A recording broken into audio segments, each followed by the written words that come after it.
Welcome to another video. Not another video, another stream, another preview stream like we like to do on the channel in terms of previewing the matches that are upcoming for Arsenal Football Club. Today we're going to the on Wednesday we're going to the Champions League, hoping to rectify what went on in the Premier League on Saturday lunchtime. Very disappointing last minute goal, but it happens.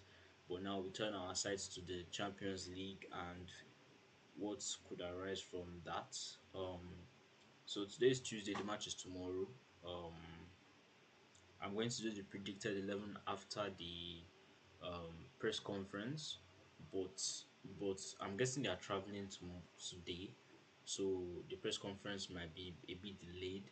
So it depends. That's when I'll release my predicted 11. But I already have an idea of what I want to see, anyways. But according to what I saw in training, in the picture, training pictures, it appears that Saliba is back in training. Saliba is back in training. Trossard is back in training. Mali Salmon joined the team in training. He was on the bench against Aston Villa at the weekend, anyways. But yeah, that's if you look at against Villa and maybe the past week after the international break, to be fair, I think a lot of our players are knackered, very, very tired, and I guess you could have opinions. You could blame it on Ateta for not knowing how to rotate, for not knowing how to use a big squad. You could blame it on injuries and destabilizing the squad and not trying to destabilize it any further with the likes of Ben White coming back into the team now, and who knows what will happen again. Saliba got injured, Mosquera came in, Mosquera got injured. Very, very destabilizing effects on the team. So you could blame it on whoever you want to blame it on, but the bottom line is that our players are very tired. Most likely the likes of Declan Rice and Martin Zubimendi, who have been very, very crucial control rooms. Even Eze is a bit leggy at times. Timber, Calafiori, I think they really need some rest, and I think the only way the only competition we can afford it now is the Champions League, because we've more or less qualified. I think we're the only team that has really qualified, to be fair, because I don't see how we will not qualify. Anyways, but that's by the way. We are maximum wins in the Champions League, 5 wins out of 5, considering only one goal, 0 losses, 5 wins, 0 draws.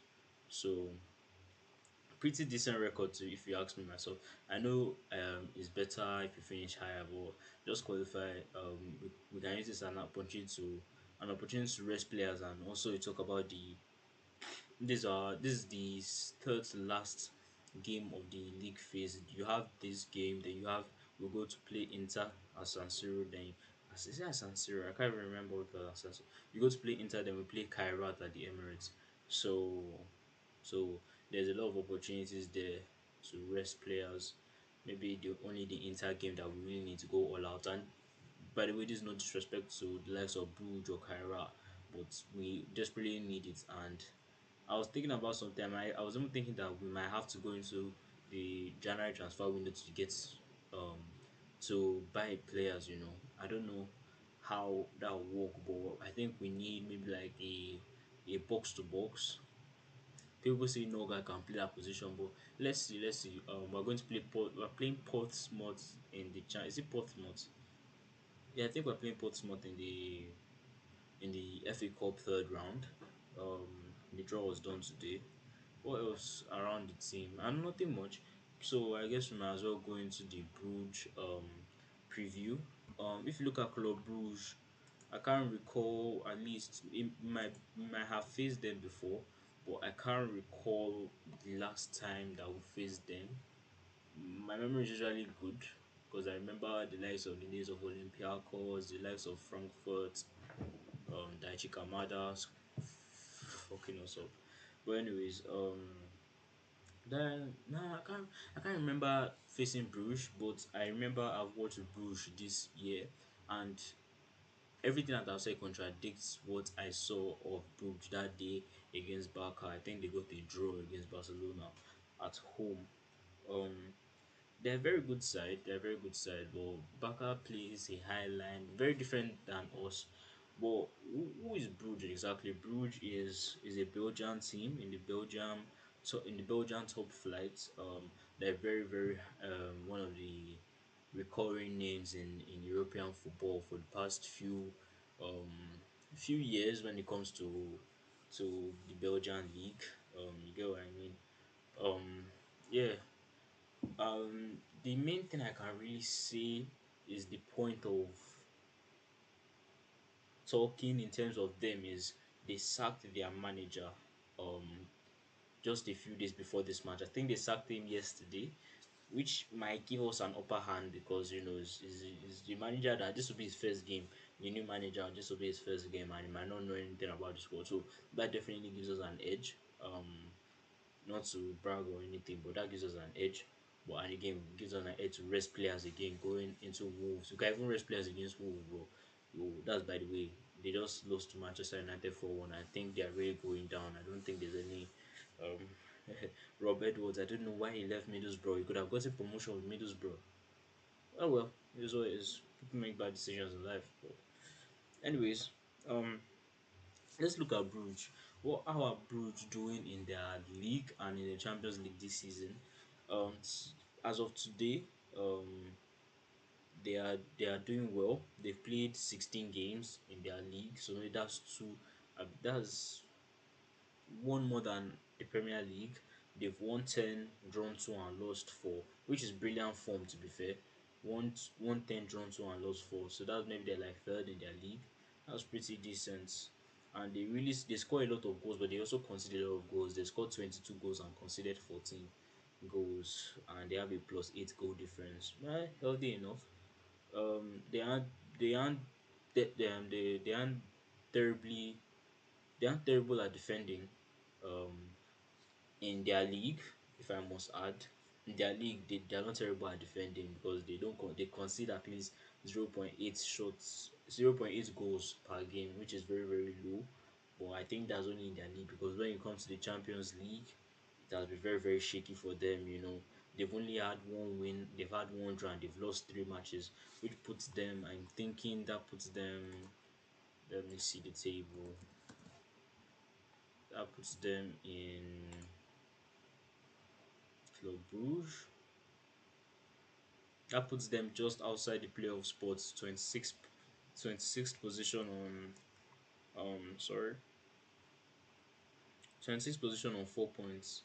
So realistically, they could still make it into the playoff spots, but they are just outside the playoff spots. 3 losses, 1 win, 1 draw in the Champions League for Club Brugge. You know, they show a bit of defensive even when they scored a lot against Barcelona in that game. They conceded a lot as well. They conceded a lot of goals. They conceded multiple goals. So maybe their midfield will not be as strong, and yeah. But to be fair, we're going away to them, so that means they will play in their home. Any home side in the Champions League is always tough, and we've seen it for ourselves. We've gone to the likes of San Mamés, which is Athletic Bilbao Stadium, and you see how beautiful that atmosphere was. Even from the TV was radiating, and you saw how hard it's made it for the players sometimes. But the bottom line is that they are very decent domestically, but in the Champions League, it's been exposing for them. They've had a lot of weaknesses as well. But you never know in this type of Champions League draws. But defensively, I think we might have too much quality for them going forward. But we talk about Arsenal. We lost against Villa at the weekend, but at the end of the day, that was our second loss in all competitions. Our first loss after an 18-match unbeaten run since August. So, and that's 4 months ago now. So that's exactly what it is in all competitions, by the way. And we've played Champions League and Carabao Cup fixtures at the same time. So that's very decent. I'm not worried. But City is behind us, but as far as we do keep doing what we're doing, we don't have to look by, oh, let's this one beat this person. Sorry. Let this one be this person or this or that. Well, let's just do what we have to do ourselves. Before I continue, Lando. Lando saved my weekend, and I'm so happy. That's I don't know whether I should be talking about on this channel, but Lando Norris, I love him so much. He's one of my favorite athletes of all time. Reminds me a lot of myself, or the other way around. I don't know, but yeah, I love him, and he's world champion, LM1. Yeah, it's real motivation to me, and it's just. Anyways, that's by the way, but that's for my world champion. Just a quick shout out, anyways. Well, yeah, as I was talking about Arsenal, we lost on Saturday to Aston Villa. A blip, if I may say so myself, a blip in the road. But normally we're not going to win every game. We're not going to draw every game. We're going to lose some matches. It's all about how you bounce back and how we stay behind this team. And I talked about the fans on my live reaction after the game. We need to just back these players, let them see that we back them because them too they are humans. They will go on social media. Odegaard will go on social media. He will say all of the things, but now that's taking it. Now it takes a toll on them, not because they are affected by it. They are not affected by it. Don't get me wrong, they are not affected by it. But now they have to adjust their own mentality to help themselves. It's a different thing when you can someone believe in yourself because others believe in you. It's very hard when people don't believe in you, but you try to believe in yourself and then you try to pick yourself up. It's usually harder. But this will test the mental of our players because the fans don't are not helping. But it is what it is. I can't go into much on that. But yeah, well, we lost to Villa two matches. Lost this season in all competitions, including Champions League, after playing the likes of City, Chelsea, Bayern, Atletico, Athletic Club, all of those. But anyways, in the Champions League, 100% record. If you manage to keep a clean sheet against Bayern, that would have been the 100% record. 5 games, 5 wins, and 1 goal conceded. So okay, they were not our goal differences. But anyways, we score a lot of goals in the Champions League. I don't know. Our goal difference is going to be like it's going to be high, but we score a lot of goals and we don't concede. I say we don't concede, but now we don't have that back line again. But anyways, that's by the way. Um, in the away matches, in the Champions League for so far we've done really well. We've gone to Athletic Club, Slavia Prague, all this type of players. Very very hard away days by the way. So yeah, and it's been very good. We've won both games. Two was it 2-0? I think we won 2-0 at Athletic Club and was it 3 at Slavia? I don't know. But and well yeah, we enter as favourites for this game according to the bookies. Our favourites. We have good strength. We're in form away. We have good depth, and we have the good balance in our team, which has been destabilized. But hopefully, if Saliba comes back, it will give us some more stability at the back. But anyways, I don't know much about Brugge, so I don't know how they could really beat us. But I'm going to say what I always say: if they are compact as a team, if they defend as a team, if they are proactive, if they are not lazy, if they keep their shape, I think they have a chance of keeping us out.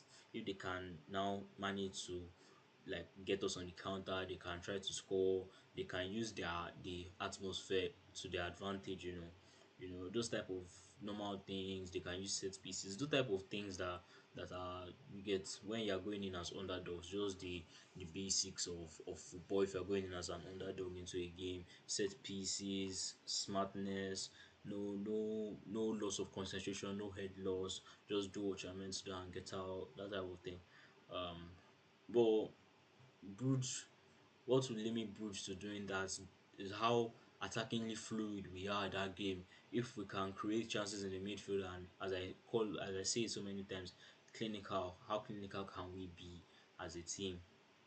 How clinical can we be as a team? How clinical can we be to convert those chances, to convert those opportunities that are created in the midfield? If you can just dominate midfield, we should get enough chances that will make us score enough goals, depending on the front line that starts. And this type of game is a Merino type of game, but I really like to see it can also work for Gyökeres as the striker that he is. But yeah, I would like to see Gyökeres in this game, but I'll go on to that later in the predicted 11. Um, you know, Brugge underdog, they can do what they want if they put the right resources. But as I said earlier, we all see all of these things as underdogs. But at the end of the day, they just sack their manager. So this is going to be the new manager's first game in charge, and that's never easy except they get a new manager bounce, which is very hard when your first game is in Europe. But yeah, what do I expect? I expect us to win. I don't know whether to be comfortable. It depends on the team that comes out. I don't know whether I'll be comfortable or not. But yeah, I think I'm good with that. Yeah. So that's the match preview for Bruges versus Arsenal in the Champions League on Wednesday. The Champions League is going to be a very, very good watch. This week we have Madrid versus Man City. It's going to be an interesting game. But yeah, I don't think there's really anything much more to say. Come on, you Gunners.